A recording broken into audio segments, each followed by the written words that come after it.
Bana, swali langu leo ni dogo sana. Najua kuna watu hapa mnamiliki vyombo vya moto, hususan ninazungumzia magari. Hivi nawauliza, magari yenu yakipata changamoto, labda gari imekatika bumper au gari yako unataka kubadilisha rangi, gari unaona kama imechoka, unataka kuliweka gari lako liwe katika muonekano mpya, ulitengeneze gari liwe kama gari mpya kabisa kabisa. Sijui mnayapeleka wapi.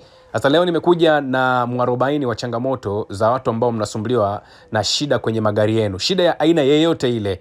Muone Abu Garage ambaye huyu ni mtaalamu wa kutengeneza magari katika kiwango cha aina yeyote ile. Unataka kupaka rangi, unataka kubadilisha rangi, unataka kulinyosha gari lako, inawezekana ulipata ajali na unahitaji gari lako liweze kurudi katika muonekano wa kawaida, unataka kunyosha bumper kwa kutumia flybar, basi mpigie sasa hivi bwana Abu Garage ambaye anapatikana Science Kijitonyama jijini Dar es Salaam kwa ajili ya kukurekebishia gari lako. Na bwana Abu Garage anafanya kwa bei rahisi sana. Kwa kifupi tunasema ni bei ya nyumbani. 0716764450 ndio namba yake, hii inapatikana masaa 24. Amenambia niwakumbushe kwamba mwezi wa pili tayari umeshaingia. Pelekeni magari yenu ili magari yarudi katika ubora wake.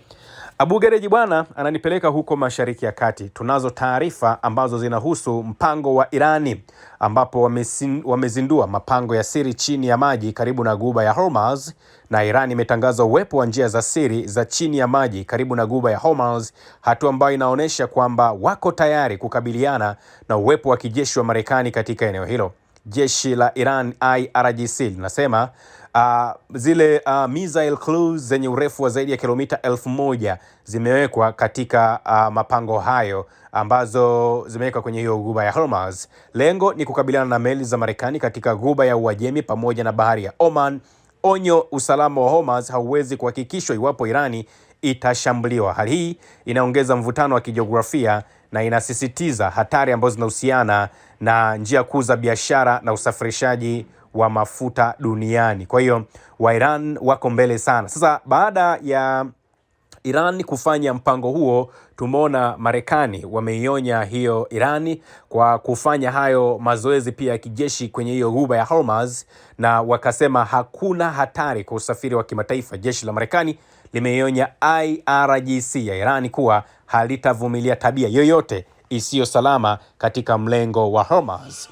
Katika taarifa ambayo imetolewa na Marekani wamesema hivi: jana Iran ilitangaza kuwa kikosi cha walinzi wa mapinduzi ya Kiislamu IRGC kinaendesha mazoezi ya kijeshi ya majini ya kutumia risasi halisi kwa muda wa siku 2 katika mlango wa bahari wa Hormuz ambao unatarajia kuanza leo Jumapili tarehe 1 mwezi wa pili mwaka 2026. Sasa kamandi kuu ya jeshi la Marekani kanda ya kati CENTCOM wamehimiza IRGC kuendesha mazoezi hayo kwa njia ya salama ya kitaalam ambayo haitaleta athari zozote zisizo za lazima kwa uhuru wa usafiri wa baharini kwa meli za kimataifa. Mlango wa bahari wa Hormuz ndiyo njia ya bahari ya kimataifa na ni korido muhimu ya kibiashara inayounga mkono ustawi wa kiuchumi wa eneo zima. Kwa wastani takriban meli 100 za kibiashara kutoka sehemu mbalimbali duniani huwa zinapita katika mlango huo mwembamba kila siku. Majeshi ya Marekani yanatambua haki ya Irani kufanya operesheni zake kwa weledi katika anga na maji ya kimataifa. Hata hivyo, tabia yoyote isiyo salama au isiyo ya kitaalam karibu na majeshi ya Marekani, washirika wa kikanda au meli za kibiashara inaongeza hatari ya ajali za kugongana, kuchochea mivutano na kuvuruga uthabiti wa eneo.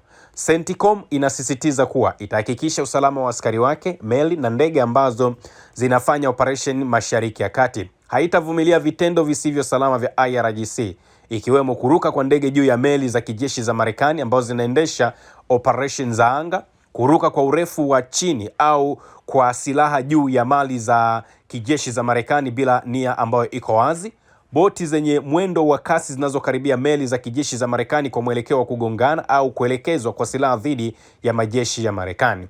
Jeshi la Marekani linasisitiza kuwa lina kikosi chenye mafunzo ya juu na uwezo mkubwa wa kivita zaidi duniani na litaendelea kutekeleza majukumu yake kwa viwango vya juu vya taaluma na kwa kuzingatia kanuni za kimataifa. IRGC ya Iran imetakiwa kufanya vivyo hivyo. Hii ni kauli ambayo imetolewa na Marekani. Yaani Marekani ni watu fulani hivi ambao ni wanamikwara sana, lakini ni waoga kupita maelezo. Can you imagine Iran wanafanya tu mazoezi yao kwenye hiyo mlango wa Hormuz. Sasa Marekani wanahofia eti wanasema inawezekana Iran wanaitumia njia hiyo kwa ajili ya kuharibu mipango ya Marekani katika maeneo hayo ya Mashariki ya Kati. Ndio maana wameamua kutoa tangazo hilo, na Wamarekani wenyewe wakaweka standby silaha zao ambazo wameziweka Mashariki ya Kati. Wanasema sana wakati wowote ule wanaona Iran inaweza ikafanya mashambulizi. Sasa Iran kuonesha kwamba hao jamaa wako serious na hii biashara, tunaona Iran pia baada ya Marekani na mataifa mengine ya Ulaya kutangaza lile kundi la IRGC kuwa ni kundi la kigaidi, Iran imetangaza kuwa majeshi ya Ulaya ni makundi ya kigaidi, na hii inalipiza kisasi baada ya Umoja wa Ulaya kuorodhesha jeshi la walinzi wa mapinduzi ya Kiislamu IRGC kama kundi la kigaidi. Maneno ya spika wa bunge la Iran Mohammad Bagher Ghalibaf anasema kuwa hatua ya Ulaya imefungua mlango wa Iran kuchukulia majeshi ya Ulaya kama magaidi kulingana na sheria ya kulipiza kisasi ya taifa hilo. Wabunge wa Iran walionyesha mshikamano kwa kuvaa sare za IRGC wakati wa kikao cha bunge, wakisisitiza kuwa hatua ya Umoja wa Ulaya ni ya kisiasa, inalenga kudhoofisha nguvu za Iran, na hatua hii inaweza kuongeza mvutano wa kidiplomasia kati ya Tehran na nchi za Ulaya, huku ikiwa na uwezekano wa kuathiri usalama wa vikosi vya Ulaya ambavyo vipo Mashariki ya Kati.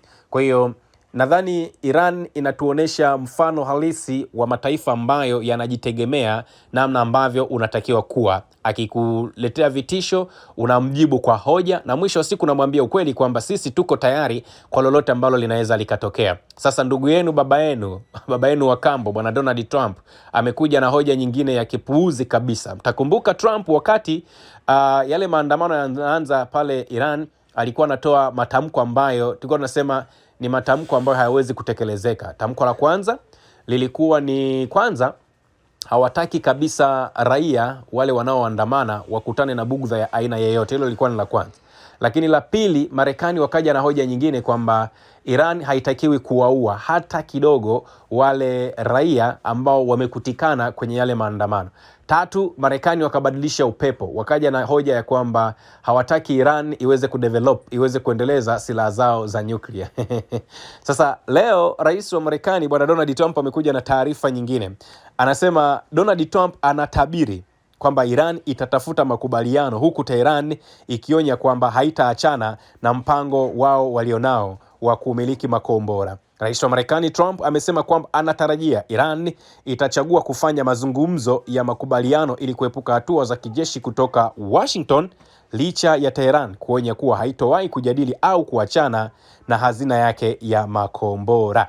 Akizungumza na waandishi wa habari katika ofisi yake ya Oval, Trump alisema, namnukuu, "Ninaweza kusema hivi, wanataka kufanya makubaliano." Alipoulizwa iwapo aliipa Irani muda maalum wa kuanza mazungumzo kuhusu programu zake za nyuklia na makombora, Donald Trump alisema, "Ndiyo, nimefanya hivyo," lakini alikataa kueleza ni muda gani huo. Anasema, "Tuna msafara mkubwa wa kivita lile Almada au ile USS Abraham, jina lolote ambalo nalitaka, umeelekea Irani hivi sasa," akirejelea kikundi cha manuali za kubeba ndege za kivita za Marekani zilizopo katika maji karibu na kule Iran. "Tunatumaini tutafanya makubaliano. Tukifanya makubaliano, hiyo ni vizuri. Tusipofanya makubaliano, tutaona kitakachotokea."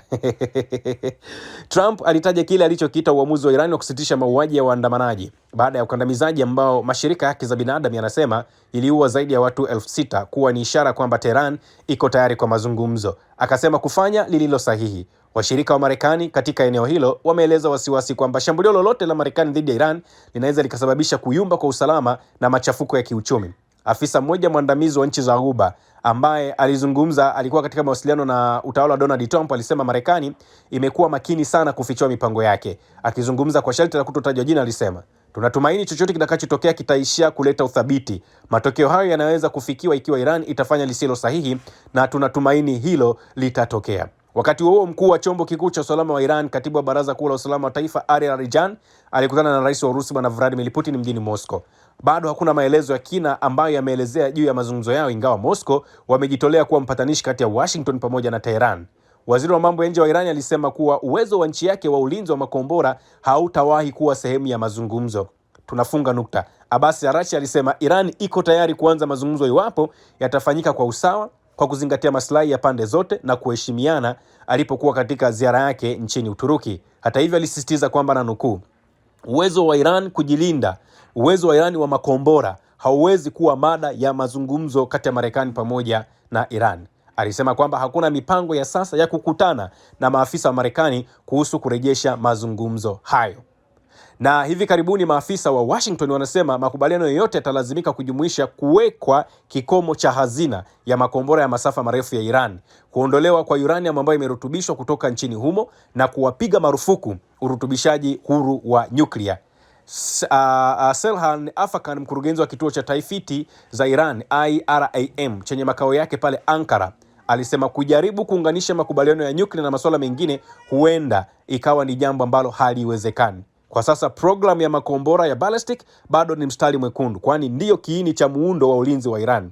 Kupunguza mvutano, Iran imeonya kuwa itajibu mara moja kwa mashambulizi ya makombora dhidi ya kambi za kijeshi za Marekani, meli zake na washirika wake, hususan Israel, akisema hatuiwekei mipaka kijiografia ya makabiliano baharini pekee. Tumejiandaa kwa hali pana zaidi ambazo zimeendelea zaidi, alisema mkuu wa baraza la ulinzi la Iran Ali Shamkhani, kwa mujibu wa taarifa ambazo zimetolewa.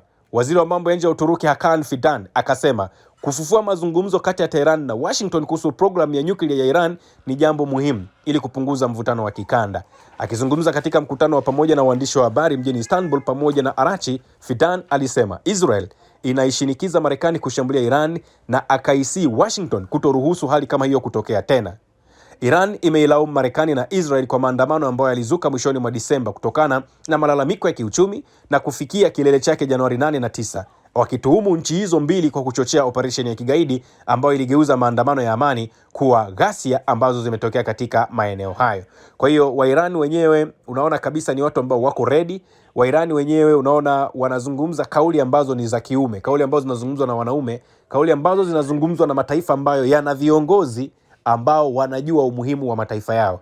Ingekuwa ni huku kwetu huku, ungesikia watu washapiga magoti zamani sana, lakini hali imekuwa tofauti kidogo kwa upande wa Iran. Usisahau kusubscribe, like na kubonyeza alama ya kengele. Asante.